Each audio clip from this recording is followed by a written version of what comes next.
You think you know your family until Christmas dinner reveals a secret that shatters everything you believed about loyalty and blood. I'm Hannah, and I'm about to tell you the most shocking story of betrayal you'll hear this year. Because the people who were supposed to protect me were the ones who cheated me out of millions while smiling at my face. What happened next at that dinner table wasn't just drama. It was the moment I discovered the truth about who my parents and brother really were. And trust me, you couldn't believe the lengths they went to keep me in the dark. Here's what nobody tells you about family betrayal. It doesn't announce itself with villainous monologues or obvious red flags. It hides behind, "We're protecting you," and "It's for your own good," while they're literally stealing your future and cashing checks from your inheritance. I spent years wondering why I couldn't land a decent job despite my qualifications, why opportunities kept slipping through my fingers, never suspecting that my own flesh and blood were sabotaging me behind the scenes.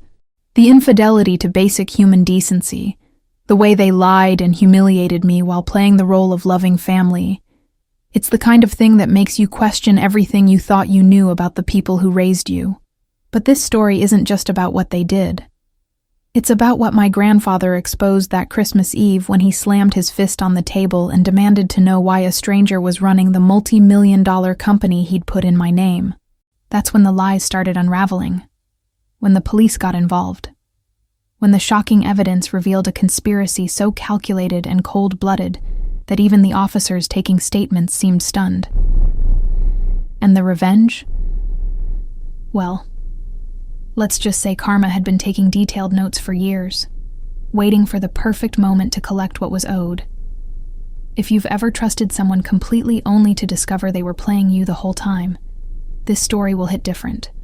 If you've ever wondered whether blood really is thicker than water, or if dignity and self-worth matter more than keeping family secrets buried, then what I'm about to share will make you rethink everything. Because by the end of that Christmas dinner, my entire family was exposed, caught in a web of forged signatures, fraudulent transfers, and criminal conspiracy that none of them saw coming. And the moment those police officers walked through our door, that's when I learned that sometimes justice tastes better than any holiday feast ever could. Christmas Eve was supposed to be perfect, you know? The kind of night where everyone pretends everything's fine, even when it's not. We were all gathered around the table. Turkey, wine, fake smiles. When Grandpa Richard suddenly slammed his fist down so hard the glasses shook. "Why the hell is some stranger running my company?" he shouted, his voice cutting through the holiday cheer like a knife. I couldn't believe what I was hearing, and judging by the faces around me, neither could anyone else. My heart dropped into my stomach as every single person froze mid-bite. The air got thick, suffocating, like someone had sucked all the oxygen out of the room in one brutal second. Grandpa's eyes locked on me, Hannah, and I felt this wave of panic crash over me because I had no idea what he was talking about. "The logistics empire I built in Colorado, the one I put in your name 15 years ago," he continued, pointing right at me. "Who the hell is Marcus Sullivan, and why is he signing checks as the owner?" I opened my mouth, but nothing came out except this pathetic stutter. "Grandpa, I don't own anything, I swear," I managed to say, my voice shaking with confusion, and something that felt like betrayal creeping up my spine. My parents exchanged this look. You know the one. That silent conversation couples have when they're hiding something big. My brother Ethan suddenly became very interested in his mashed potatoes, and his wife Jessica looked like she wanted to disappear into the floor. The silence stretched on forever, and I could feel my dignity slipping away with every passing second.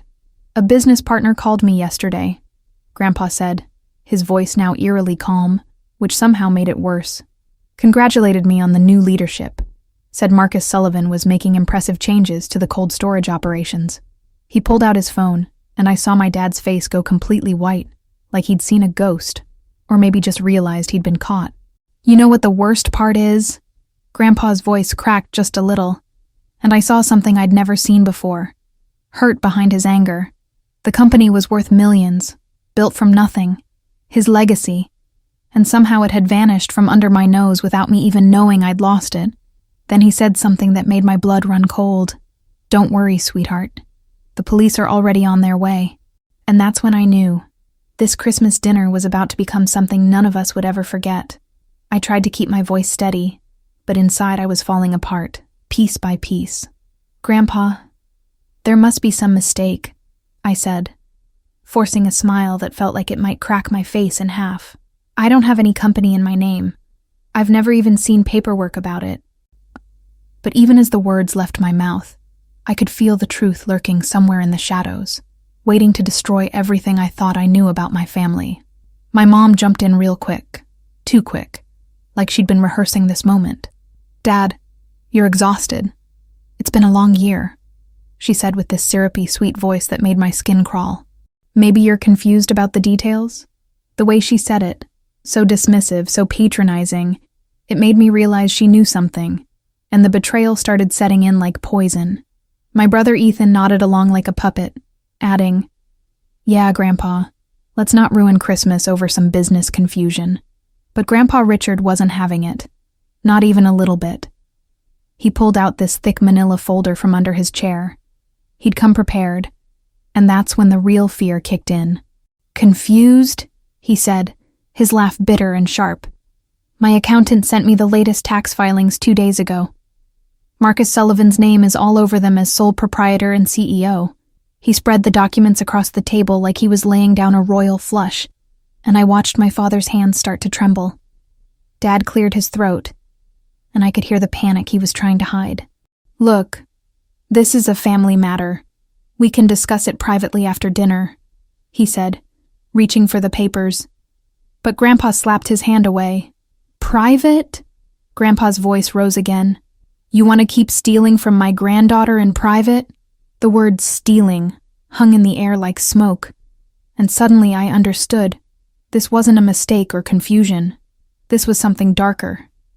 Something that had the fingerprints of the people I'd trusted most all over it. Jessica, my sister-in-law, tried to play peacemaker, but her voice was shaking too. "Maybe there was an administrative error. These things happen with big companies," she offered weakly, but Grandpa just stared at her with these cold, knowing eyes. "The police will help us sort out this administrative error," he said slowly, deliberately, and right then, as if on cue, I heard something that made my heart stop, the sound of car doors slamming outside, followed by heavy footsteps on the porch. The karma I never asked for was about to walk right through our front door. The footsteps got louder, closer, and I felt my whole world tilting sideways like I was on a ship in a storm. "Have you ever been backstabbed by the people who were supposed to protect you?"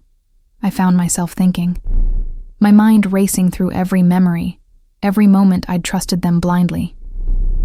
The doorbell rang, and my mother actually gasped. A sharp, guilty sound that told me everything I needed to know. "Richard, please," she whispered, her voice cracking. "Let's handle this as a family. But what even is family when they lie to your face for years, right?" I looked around the table, and suddenly everyone seemed like strangers wearing familiar masks. If you've ever felt that gut punch of realizing the truth was hidden from you all along, drop a comment below, I thought, because I needed to know I wasn't alone in this nightmare. My dad pushed back from the table, standing up like he was about to run, and Ethan grabbed his arm, whispering something urgent that I couldn't quite hear but sounded desperate. The doorbell rang again, more insistent this time, and Grandpa Richard stood up slowly, powerfully, like a king about to deliver justice. "Sit down, all of you," he commanded, and something in his voice made even my dad sink back into his chair. Part 2 of this story is going to blow your mind, I realized, watching Grandpa walk toward the door with this terrible calm. The vengeance in his eyes wasn't hot and angry. It was cold, calculated, and absolutely terrifying. I couldn't believe this was happening on Christmas, of all nights, when we were supposed to be celebrating love and togetherness. Instead, I was watching my family unravel like a cheap sweater, thread by thread, lie by lie. "Make sure you hit that like button if you want to see how this ends," I thought absurdly, my brain trying to cope with the shocking reality by treating it like some kind of drama series. But this wasn't fiction. This was my life imploding in real time. Grandpa reached for the doorknob, and my mother let out this small, broken sound that might have been a sob. Jessica was crying quietly now, and Ethan looked like he might throw up right there on the mashed potatoes. The humiliation of whatever was about to happen felt like a physical weight pressing down on all of us, but especially on me, because I was the one who'd been robbed, cheated, lied to by my own blood. And as that door swung open, I knew there was no going back from what came next. 2 police officers stepped into our dining room, and the whole scene felt surreal, like I'd fallen into some alternate reality where Christmas dinner turns into a crime scene. Grandpa Richard didn't waste a second. He handed them the folder with all those tax documents, his movements sharp and purposeful. "Officers, this is Marcus Sullivan," he said, pointing to a name highlighted in yellow on the papers. "He's currently listed as the owner of a multi-million-dollar logistics company that I purchased and legally transferred to my granddaughter Hannah 15 years ago." The way he said it, so matter-of-fact, made the betrayal feel even more real, more suffocating. My dad's face went from white to red, and he stood up again, his chair scraping loudly against the floor. "This is ridiculous. There's clearly been some kind of paperwork mix-up," he said, his voice too loud, too defensive. One of the officers, a tall woman with sharp eyes, looked at him steadily and said, "Sir, we're just here to document the complaint and review the evidence." I watched my brother Knox. Wait, Ethan. God, I was so shaken I could barely think straight.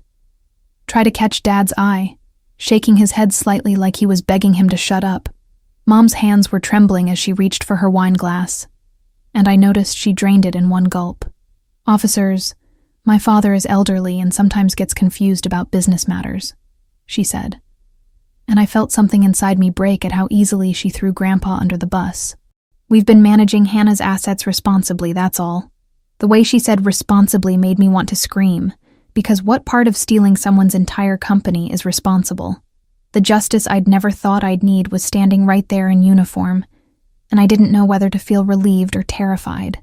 Grandpa pulled out more papers, and I saw dates, signatures, transfer documents, a whole paper trail of something that looked increasingly criminal.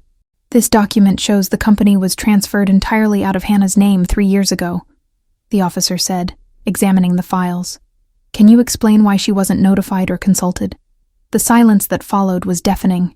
Dad mumbled something about protecting her interests, and she was going through a difficult time. But even he didn't sound convinced by his own excuses. I found my voice finally, small and shaky, but there. "I never signed anything," I said, looking directly at my parents. "I never agreed to any transfer, any management change, nothing." The words felt like they were being ripped from my chest. My mom wouldn't meet my eyes, and that's when I knew for certain. They'd forged my signature, stolen my inheritance, and lied to my face for years. And as the officer started asking more questions about dates and documents, I realized this was just the beginning of uncovering how deep the deception really went. My dad cleared his throat, and I could see him switching tactics, going for the sympathy angle. "Look, Hannah was only 23 when Richard put that company in her name," he said, his voice taking on this fake concerned tone that made my stomach turn. "She had no business experience, no idea how to run a multi-million-dollar operation. We were protecting her from making catastrophic mistakes." Mom nodded enthusiastically, adding, "It was temporary management, just until she was ready to take over properly. But I wasn't buying it. Not anymore. Not after everything I'd just witnessed." "Temporary?" I heard myself say, my voice stronger now, fueled by anger and this growing sense of reclaiming my dignity.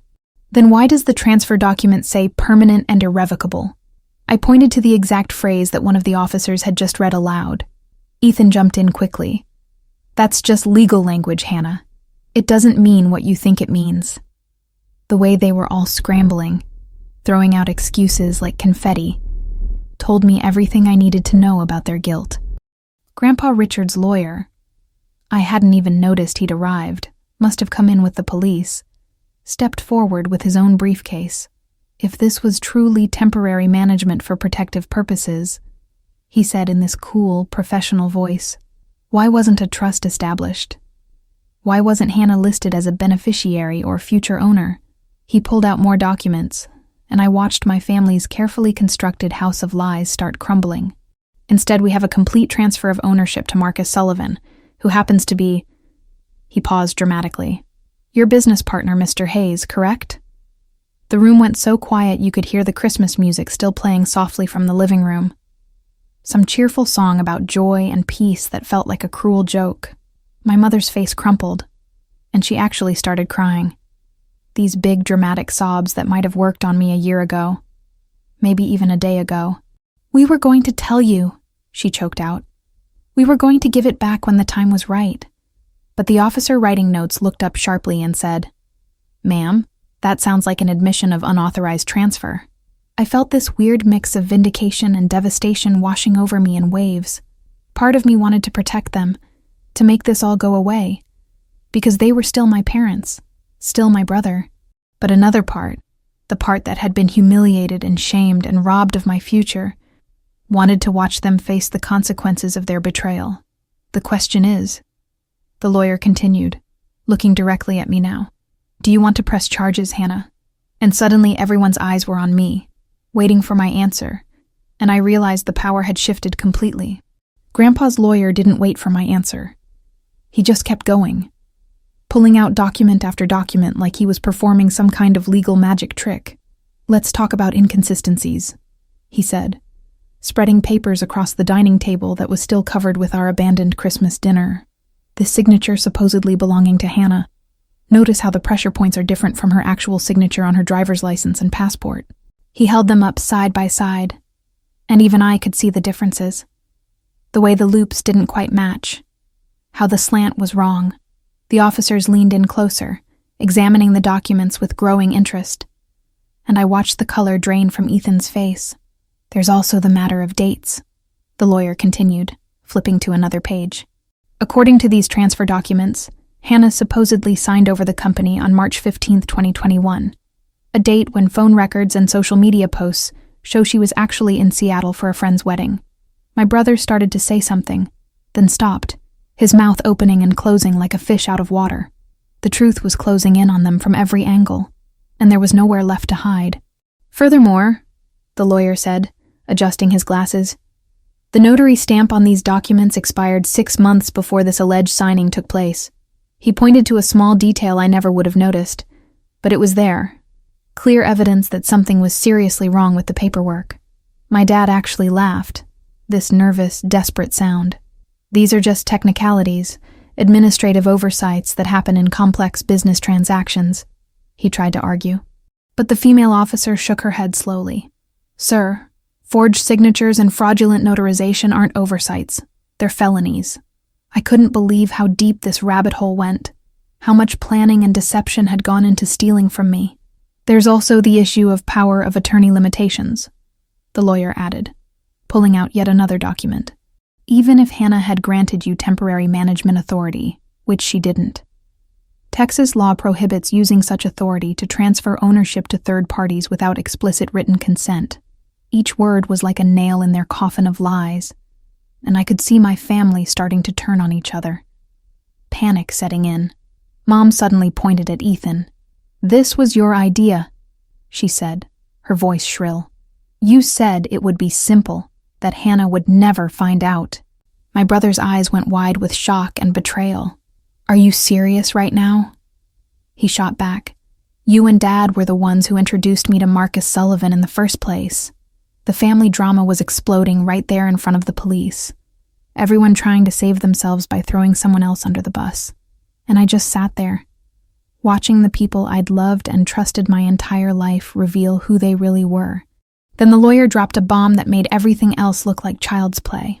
"We also have evidence of a systematic campaign to sabotage Hannah's career opportunities," he said, pulling out a stack of printed emails. My heart stopped, because I'd always wondered why I could never land a decent job.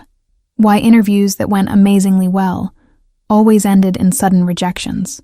Anonymous emails were sent to at least 7 different companies where Hannah had applied, containing false information about her work ethic and reliability. I grabbed one of the printouts with shaking hands and started reading. Hannah Hayes has a history of embezzlement and cannot be trusted with financial responsibilities. One email read.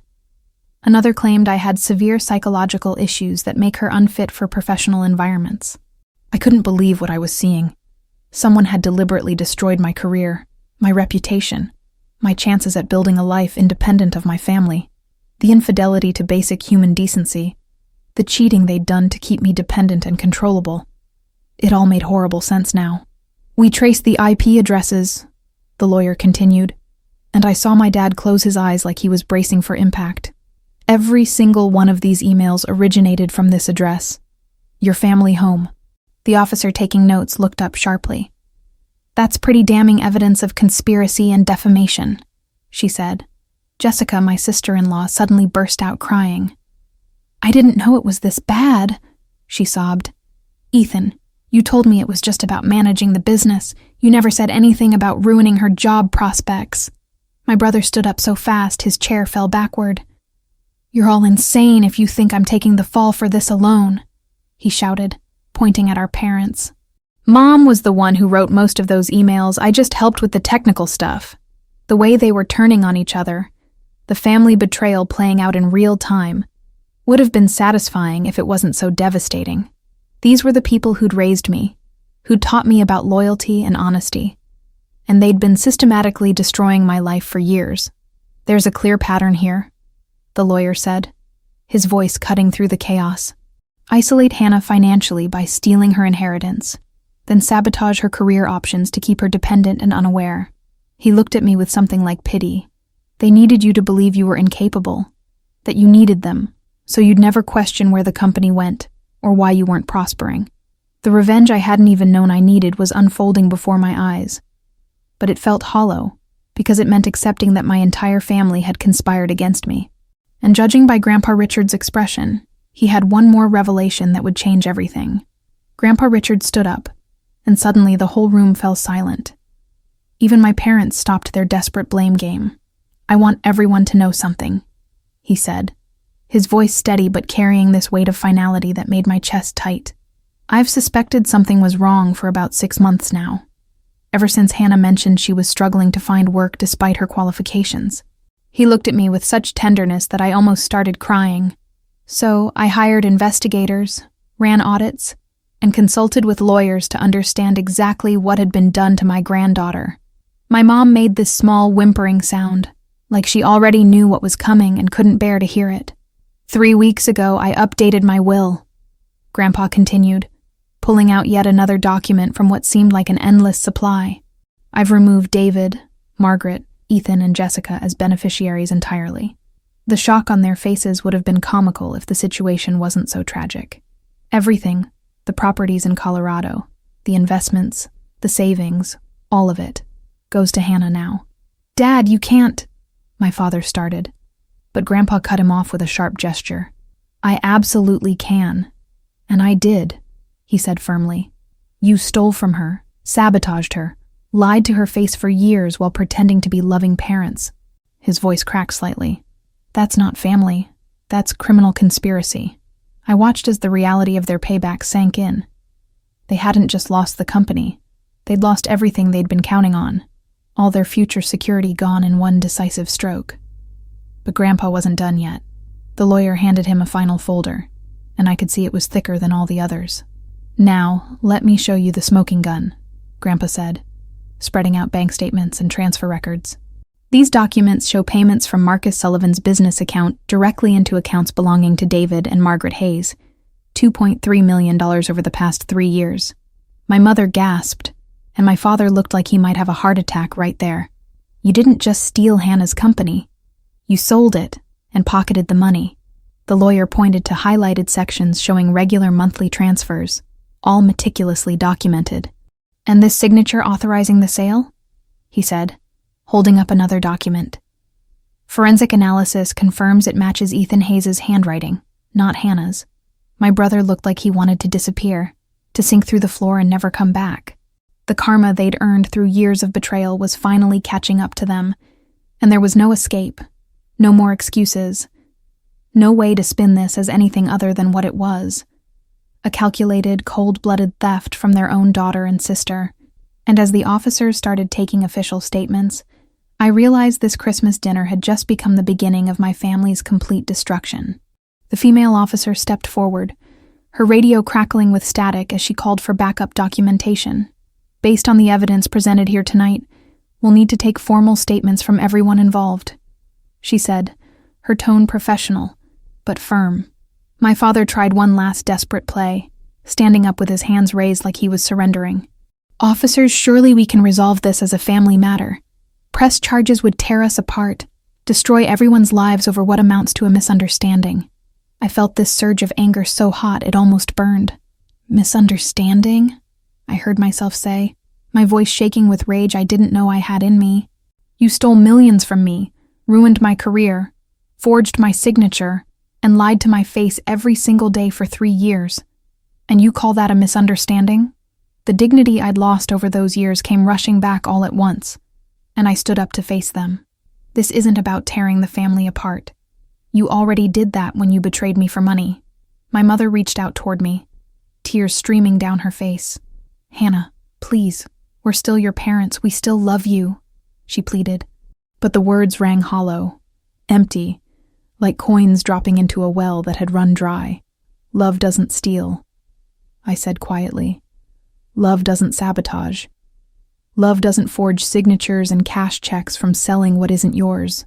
Grandpa Richard put his hand on my shoulder, and I could feel his support, his strength flowing into me when I needed it most. The officers started handing out summons and legal notices, and I watched my family receive them with this mix of shock and disbelief, like they'd never actually believed there would be consequences. Ethan crumpled his notice into a ball, then seemed to think better of it, and smoothed it out again.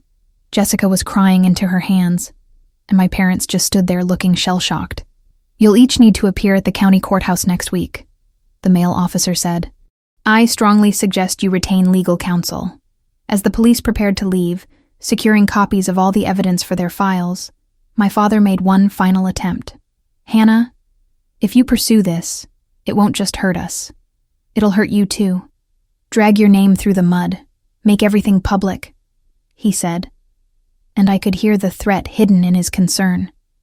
But I looked him straight in the eye and said something I never thought I'd say to my own father. "I'd rather have my self-worth and the truth exposed for everyone to see than protect people who sold me out for payback money." And as those words left my mouth, I knew there was no going back. The wheels of justice were already turning, and my family's reckoning had only just begun. 1 year later, I'm sitting in my small but thriving office, and I can barely recognize the person I was that Christmas night. The legal battle was brutal. Depositions, court hearings, lawyers arguing over every detail while my family's dirty laundry got aired for everyone to see. My father's construction business went bankrupt within 6 months because, turns out, he'd been using money from my stolen company to keep it afloat. Mom and Dad ended up divorcing after she found out he'd hidden even more financial schemes from her, and the betrayal she felt gave me zero satisfaction, because I knew exactly how it burned.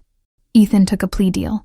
3 years probation and community service in exchange for testifying against our parents and Marcus Sullivan.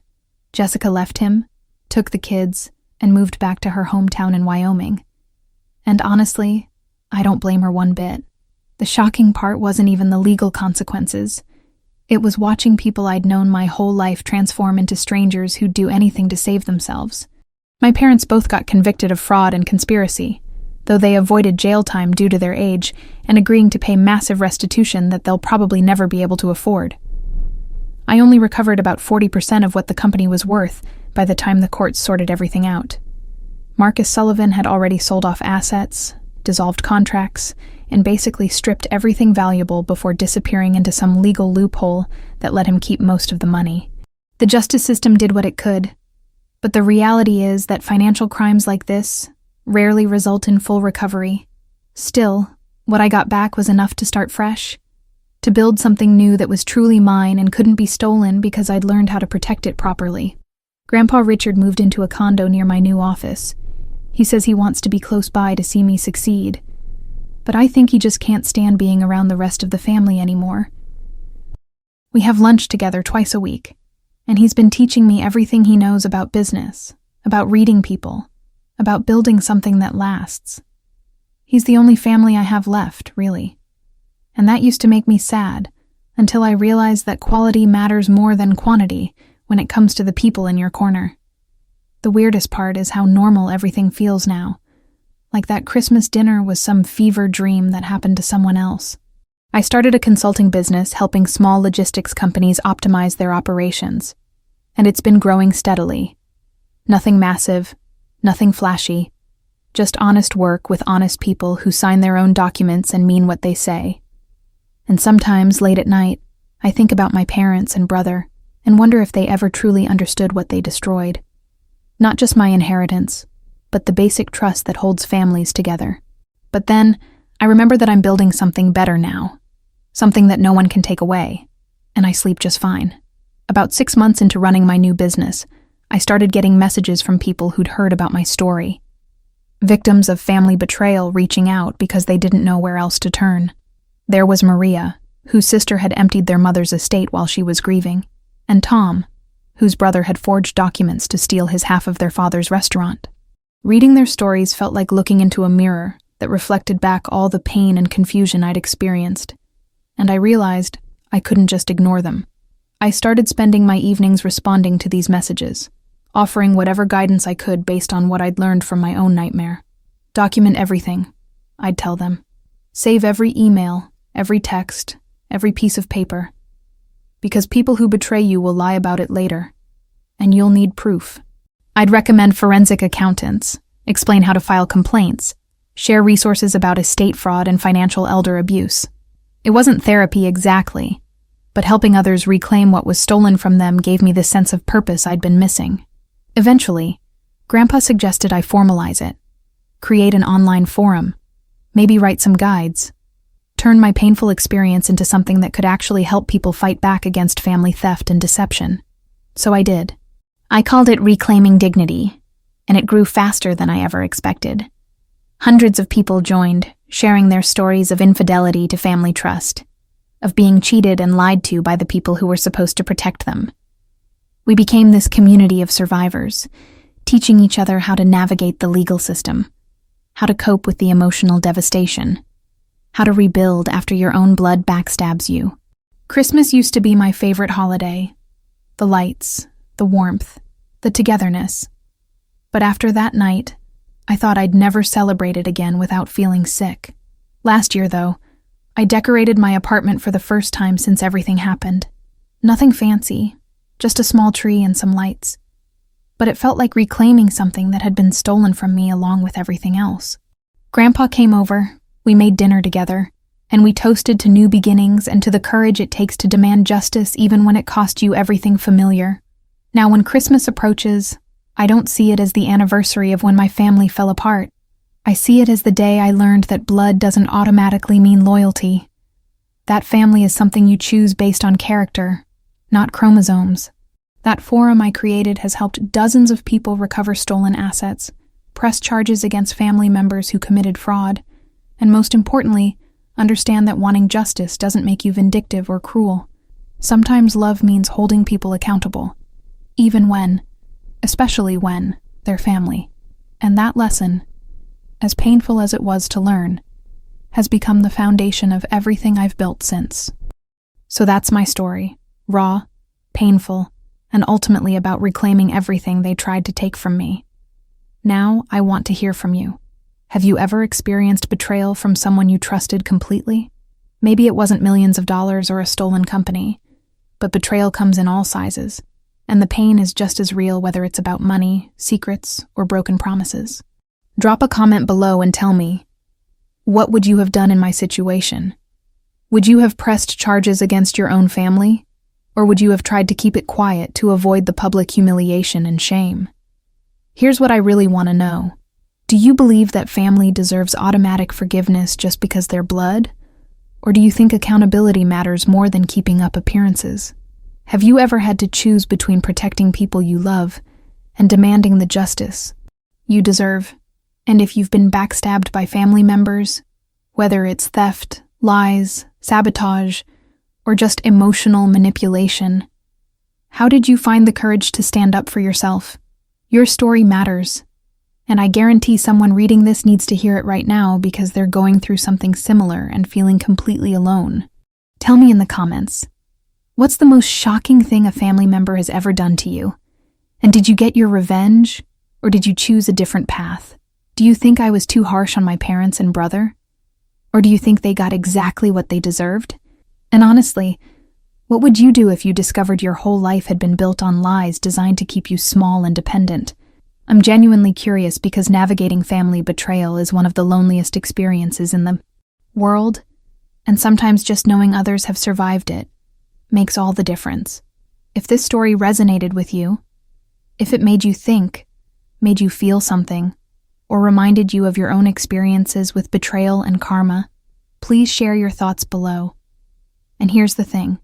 I keep sharing these provocative, real, and deeply personal insights about family drama, revenge, justice, and reclaiming your dignity because I believe we all deserve to know we're not alone in these struggles.